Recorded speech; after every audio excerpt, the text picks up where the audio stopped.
So in this first video, we're going to introduce the concept of a free body diagram. One thing you should know is that a free body diagram is often abbreviated by the acronym FBD. And it's nothing more than a modeling tool that's used in static analysis. If you think back to the actual lecture that we had at the end of last week, remember that statics is just a subset of the broader field of mechanics, and what it's concerned with is actually modeling objects that aren't accelerating or aren't changing their speed. So clearly, if we look at what's going on here, we have a barrel of a specified mass, and it's just sitting there. It's being supported. It's being hung from the ground by this rope configuration that is shown. So clearly, when an object is not accelerating, when it's stationary, that's something that we could use static analysis for. And what are we trying to do in static analysis? Well, usually the way that these problems actually work is we're trying to determine whether or not a support structure is sufficient to actually bear the weight of whatever load it is bearing. So in this case, we have this container, and we know its mass, so we are able to compute its weight using the principle of Newton's law of gravitation, which we discussed at the end of the last lecture. So that weight of the actual barrel here is actually, I think I keep calling it a barrel and container. Bear with me if I change the name of what this is. But it's actually wants to fall towards the earth, and this rope structure is what's pulling it up. So you might think there might be a scenario where you could just tie a rope to it and tie it to the actual ceiling, but what if for some reason you couldn't suspend it purely vertically? In that case, you might have to use a couple different ropes based upon the available points of connection. Maybe on the ceiling, you can only connect to this point B, and on the left wall, you can only connect to this point D. So the question is, like from an engineering point of view, if you know the mass of this, what kind of ropes or cables do you need to choose in order such that this actual container is not going to fall down? So in order to determine what that is from an analysis point of view, we need to calculate how much tension each of these cables or ropes would be in for this given mass of the cylinder. So what does it mean for a tension to be in cable? Well, take like maybe a piece of dental floss or some kind of rope in front of you and actually pull it at both ends. And that's what I'm actually drawing here. Because if you remember, we actually represent forces by arrows, just like vectors. The only thing that's unique about a force is we also define its point of application. But if I yank on both sides of an actual cable, I'm actually putting it in tension. And cables can only support tension. If I try to compress it, cables can't support that. Most materials can support a little bit of compression, like a piece of plastic, or of course, if I had this metal tumbler, right, it can support a compressive force.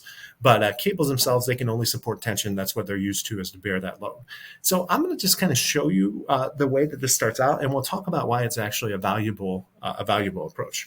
So what would happen if I just focused in on this kind of point of connection where the three cables are joined to one another, and I kind of separated it from its surroundings, and I just drew another diagram that focused solely on that portion? That's exactly what a free body diagram is. That's the first step to forming a free body diagram. You want to separate the object of interest from its surroundings. Now, you might look at that and say, well, why is that the object of interest in this case? And it has to do with the fact that it's of interest because it involves the cable tensions we seek to find. So sorry, my pen is kind of not doing the best job actually writing here, but the reason that I segmented where I did, and I'm going to use a new pen now. The reason that I segmented where I did is what we will see is the quantities that we want to find are going to be included in this actual diagram. So why is that? Well, when you actually separate the object of interest from its surroundings, that's the first step. And step two is to draw forces that reflect the effect of any objects removed. So what do I mean by that? Well, let's think about it. Well, below, let's focus on the small portion of the rope below, and I'm just going to show a little bit of a horizontal line there to show what cut was happening. If you think about what we removed the actual portion of the rope that's connected directly to the cylinder.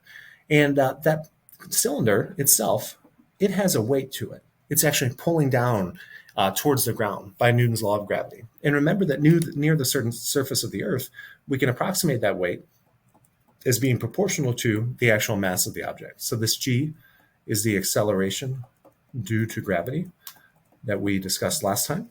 And we said in SI units, it's about 9.8 meters per second squared.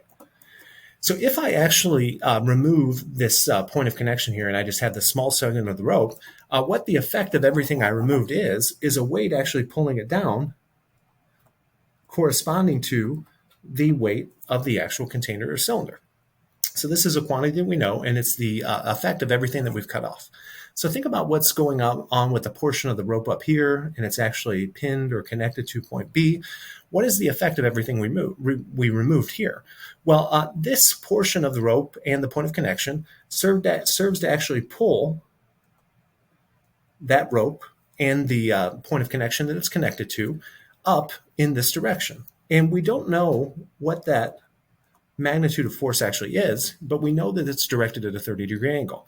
And it turns out, and we don't need to worry about why that is now, that this quantity is actually the tension in that rope. So by a similar argument, when we remove this portion here of the cable from the assembly that consists of the rest of the cable and the point of connection at D, what is this doing? Well, it's serving to pull that cable and the connector that it's attached to the left, and that is another magnitude that we don't know. So this part right here is actually the free body diagram. And it's very hard when you just did an actual introduction to mechanics in the last lecture to maybe understand what's going on here.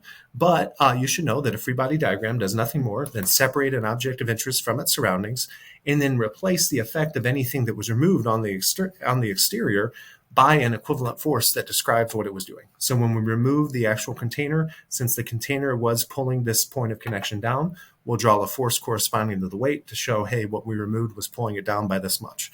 When we remove the rest of this cable and the point of connection, we're going to draw in a force that's directed along the line of action of the actual cable, because that's how cables work. And we're going to say what this thing was doing was actually pulling it up at a 30-degree angle. And what this portion of the connection system that we removed was doing was pulling it to the actual left there. So that is the free body diagram, abbreviated by FBD. It's a modeling tool that's used in static analysis. And hopefully some of this was a little bit fresh to you based upon the lecture that we did at the end of last week. So I will see you in the next video, and we will talk about step 2. Again, for step 1, all that you're expected to do is redraw that thing that I actually circled.